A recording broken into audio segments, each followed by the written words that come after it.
بسم الله الرحمن الرحيم. الحمد لله وحده صدق وعده نصر عبده وعز جنده وهزم الأحزاب وحده والصلاة والسلام على من لا نبي بعده. محترم مسلمان بھائیوں بہنوں اور مجاہد ساتھیوں، السلام علیکم ورحمۃ اللہ وبرکاتہ۔ استاد ابو مصعب سوری حفظہ اللہ کی کتاب دعوت المقامہ الاسلامیہ العالمیہ سے ہمارا درس پہلے حصے کے مقدمے میں جاری ہے۔ اس کتاب میں موجود افکار کس طرح پروان چڑھے ہیں، اس سلسلے میں استاد محترم نے 6 مراحل کا ذکر کیا ہے۔ آج 6 مرحلے کا ذکر ہوگا جو 2003 سے 2004 تک محیط ہے۔ اس مرحلے کا عنوان ہے احتلال امریکہ للعراق والحملة الصلیبیہ الصہیونیہ علی الشرق الاوسط،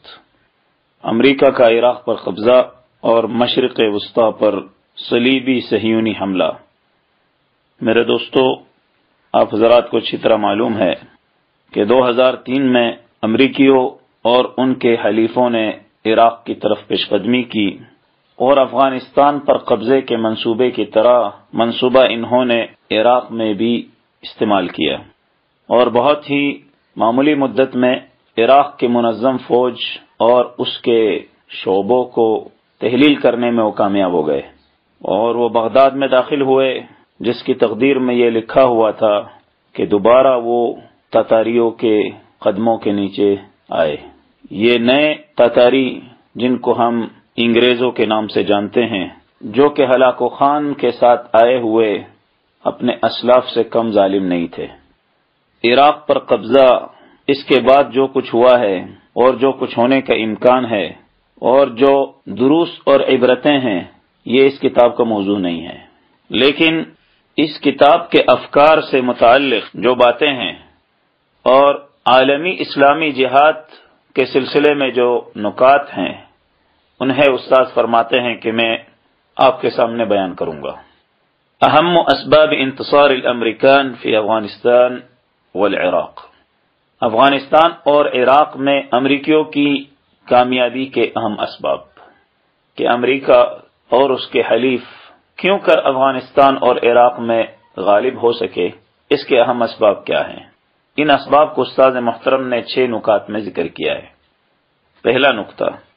زمینی کارروائی کے لیے علاقائی ایجنٹوں کی مدد، شمال اتحاد کی شکل میں اور طالبان کے مخالفین کی شکل میں، کہ ہوائی بمباری ہو رہی تھی اور زمین پر علاقائی ایجنٹ اور امریکہ کے نوکر پیش قدمی کر رہے تھے۔ دوسرا نقطہ، پڑوسی ممالک کو شکار ملک سے الگ رکھنے یا بے طرف رکھنے کی بنیاد،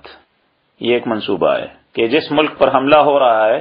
اس کے جو پڑوسی ملک ہے اس کو لا تعلق رکھا جائے اور غیر جانبدار رکھا جائے، ایک طریقہ یہ ہے۔ اور دوسرا طریقہ یہ ہے کہ اس پڑوسی ملک کو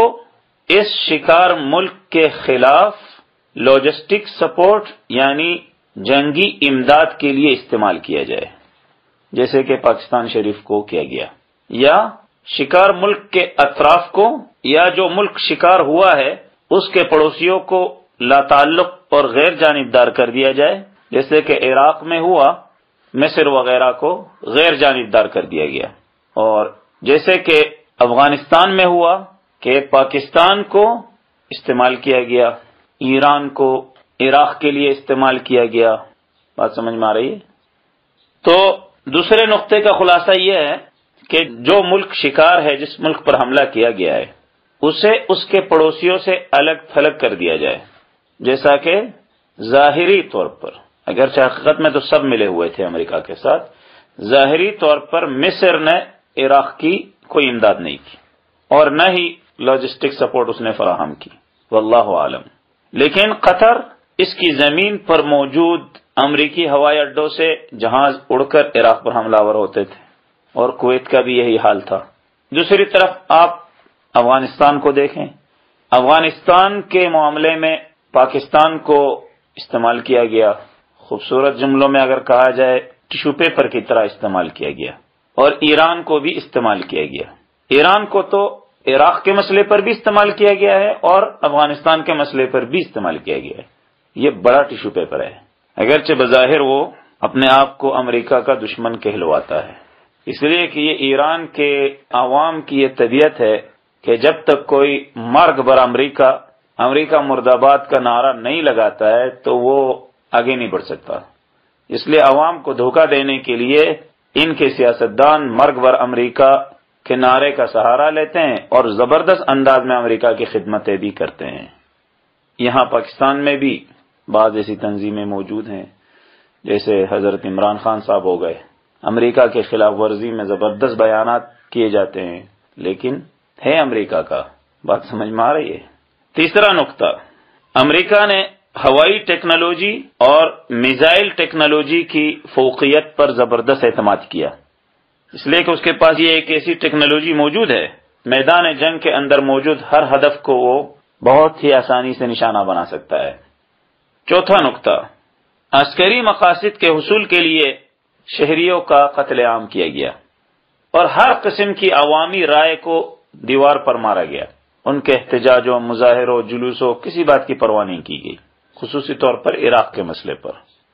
ہمارے مسلمان ملکوں میں اگر لوگوں نے سینکڑوں یا ہزاروں کی تعداد میں مظاہرے میں نکل کر غم و غصے کا اظہار کیا ہو، لیکن آپ کو یہ یاد رہنا چاہیے کہ یورپی ممالک میں لاکھوں کے اعتبار سے لوگ سڑکوں پر نکلے تھے اور عراق جنگ سے روک رہے تھے، لیکن ان باتوں کی کوئی پرواہ نہیں کی گئی. پانچواں نقطہ، عالمی رائے عامہ اور ہر وہ فکر جو کہ ان کے مخالف تھی اس کی طرف توجہ نہیں کی گئی. ایک طریقہ یہ ہے کہ بے پرواہی کرنا. دوسرا طریقہ یہ ہے کہ ان میں سے جو طاقتور سے تھے انہیں ترغیب کے ذریعے جھکایا گیا اور جو کمزور سے تھے ان کو ڈرا دھمکا کر بٹھا دیا گیا، اور جو ویسے ہی ایویں تھے ان کی طرف کوئی توجہ نہیں دی گئی. یہ دنیا کی سیاست ہے میرے بھائیوں، کہ جو طاقتور ہے اس کے ساتھ میٹھی میٹھی باتیں کی جائیں اور جو کمزور ہے اسے ڈانٹ ڈپٹ کی جائے اور جو ایویں ہے اس کی طرف توجہ ہی نہ کی جائے. اور افسوس ہے کہ آج کل ہمارے بعض اسلامی انقلاب سے متعلق لوگ بھی یہ سیاستیں سیکھ چکے ہیں. اسی وجہ سے آپ ان کو دیکھیں گے کہ وہ جب اپنے ہم منصب قسم کے لوگوں سے ملتے ہیں تو اس طرح ملتے ہیں کہ جیسے ان سے اچھا اخلاق والا دنیا میں کوئی نہ ہو، لیکن آپ ان کے ماتحتوں سے پوچھیں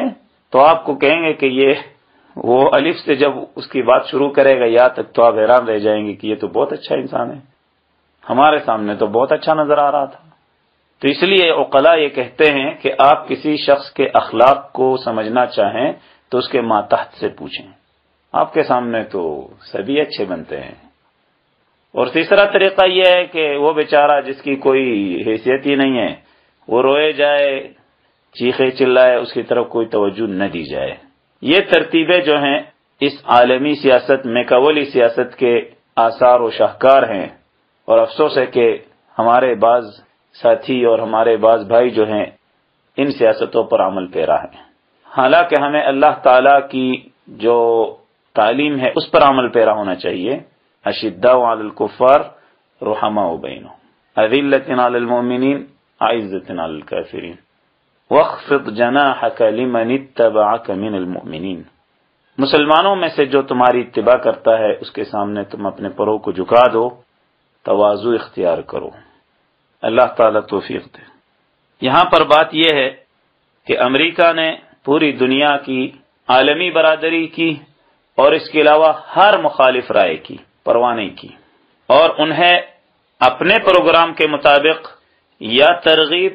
یا ڈرا دھمکا کر یا بے پرواہی کے ذریعے نیچا دکھانے کی کوشش کی. اس لیے کہ امریکہ آج پوری دنیا کا ایک واحد سپر پاور بن چکا ہے. اب روس یا اور کوئی رہا نہیں اس کے مقابل میں، اور امریکہ جو ہے پوری دنیا کے ممالک کے سیاستوں میں مداخلت کرتا ہے، ان کو اپنے مفادات کے مطابق جھکائے رکھتا ہے. اللہ تعالیٰ خود اس کے لیے کافی ہو جائے. اور الحمدللہ اب یہ سپر پاور صفر پاور کی طرف آہستہ آہستہ الٹی گنتی شروع ہو چکی ہے، اور وہ وقت قریب ہے کہ کوئی اس کو پہچانے گا بھی نہیں کہ امریکہ نام کا ایک ملک دنیا میں ہوا کرتا تھا. چھٹا نقطہ، تحول الشعوب الاسلامیہ الى مجرد مشاہدین للاحداث عاجزہ، مسلمان قوم تماشائی بن گئے،